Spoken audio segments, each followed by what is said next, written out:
it's best not to invest too much energy or too much heart in things that don't necessarily have, they're so ephemeral, you can't really tell what's going to go on, what's going to happen. So, you know, best just to do your job and like everybody else in the country. Do you have any idea why the reaction was? Well, there's lots of things. Everyone has a different opinion, but it's all Monday morning quarterbacking. You know, some people said that the ads did not make clear to the people what it was about. Some the people perceived it as just as a period piece, and it wasn't a period piece. It went on, you know, it was two people's lives over 50 years, and that wasn't clear. And then again, maybe they perceived it as something that was not escapist enough. I mean, we're in the middle of a recession. People are very angry. They're very upset. So many people have lost their jobs. They don't have the ready cash to go and splurge on the pictures anymore. So maybe the picture, they perceive it as being too weighty or something, having too much, being too heavy. Will it deter you from making another music? Probably, yes. Really? Yes. Your tongue was pretty firmly in cheek there about just going out and doing your job. You can't do your work. Art. When I do my art, I'll do art. When I make movies, that's another story. Why would it deter you from making another musical? Because I don't really think that those kinds of musicals people are interested in them. That's why. I don't think they're interested in them. I think the people who go to the movies don't. I think their taste is different from my taste. They want a thrill a minute, and they want a roller coaster ride. It's, you know. They want violence. They want big thrills, fast. They want to be overstimulated. But Bette, you know. Beauty and the Beast just. You've been up and you've been down and you've been up.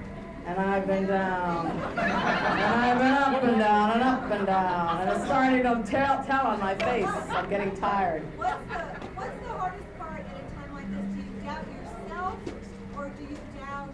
I doubt everything. I doubt everything. I really did doubt everything. What I lived through made me doubt absolutely everything. Everything I stood for, everything I believed in, everything my friends stand for, everything the country stands for, the world, the cosmos, the universe. Yeah, it was a big, big shock because, you know, we had worked very, very hard for many, many years, and we were all, I guess we were. But you know, there's no telling. You just cannot second guess the crowd.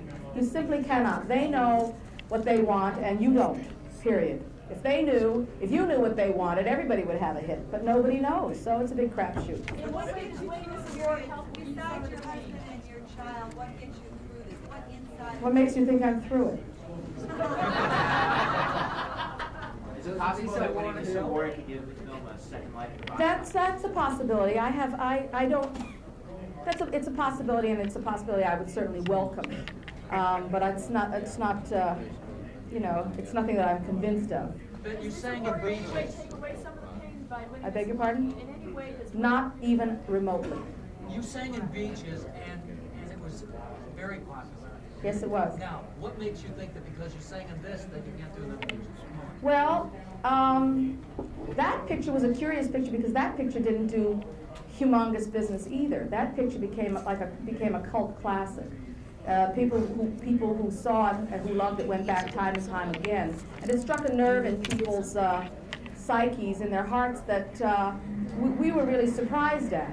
I mean, we produced it and we liked it, but we never expected to have the kind of reaction that I think it was a story that they were ready to hear, and perhaps this story was a story that they simply were not interested in.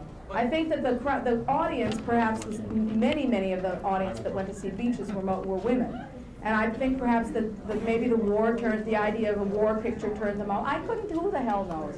Who the hell knows? I did want them to come, though, and I made it for them, and they let me down. So what can I say? What can I say? Could it have been the war element instead of? I just said that. I said it's entirely possible that the women who I was counting on, the older people, the adults. Really, it was a grown-up picture. It was a picture with grown-ups in it. It was. They were three-dimensional people. They were not cartoons. It was not a cartoon. It wasn't even necessarily a family picture. It was made for grown-up people, and they simply did not come. And it occurs to me And it might occur to some other people who are in the same position as I am that maybe they're not going to see pictures with grown-ups in them anymore, or maybe not this year. What is your next project? I don't have anything. Would you like to do another movie with Nick Nolte? No, not particularly. I love Nick Nolte, but I don't have anything for Nick Nolte. I don't have anything. I'm not developing anything for Nick Nolte, nor is he developing anything for me. And you still have a great fondness for this movie. I thought it was a fabulous picture. I really did. I got to do stuff in it that I had no hope of ever doing unless I did it myself. You see. What is it about the picture that makes you feel so fondly? Well, I got to do everything that I can do. I sang, I danced, I worked with tremendous actors. I thought Jimmy Caan was brilliant in it. I got to age 50 years. I wanted to make I think maybe it was so ambitious that maybe it was too ambitious. We were talking about disintegration of the culture. We were talking about pretty big themes. We were talking about the differences between men and women, how they feel about war, the struggles of two of a man and a woman over the mind of another generation. And these were not picayune themes. They were, big themes, and these were the things that we were interested in exploring. We weren't making a cartoon, so it's very disheartening. It's very disheartening. It wasn't a problem for me because it wasn't my money. Ultimately, it was a problem because it didn't pay off, and it frightened a lot of people because they trusted it and they thought it was so wonderful and that it would be, it would do fine in the marketplace, and then when it didn't, it calls everything into question, and it wasn't just me doing the questioning. We all were really quite befuddled by it, and it was no fun. It could have been anything. It could have been a million things. It could have been any one or a little tiny bit of anything. It could have been the timing. It could have been the time of day. It could have been the fact that it was 2 hours and 20 minutes long. It could have been the fact that the times that it played were inconvenient. What I meant by the question is it opens a very limited release at a time that there was no major film taking the country by storm, and that the film might have opened. It wasn't. It was in limited release for a week. For 1 week. Before the Addams. But if you're not scared, won't you feel extra pressure when you come out of the box? Well, no, because I have no investment. I have no investment. I have no investment in this film. Is there anyone else? Only slightly. You haven't seen me at full hurricane force. Have you been keeping lots of this? I have not heard you speak this frankly about. No. Have you been keeping a lot of this in? Keeping a lot of it in? No, I wouldn't say so. No, nobody. I haven't had the opportunity to speak about it, but speak about it now. Do you think the studio let you down? Not at all. The studio was unbelievable. Completely supportive, every single step of the way. I never worked with people so excited. They really thought they were doing the right thing. We all did. So that's our story. We're sticking to it.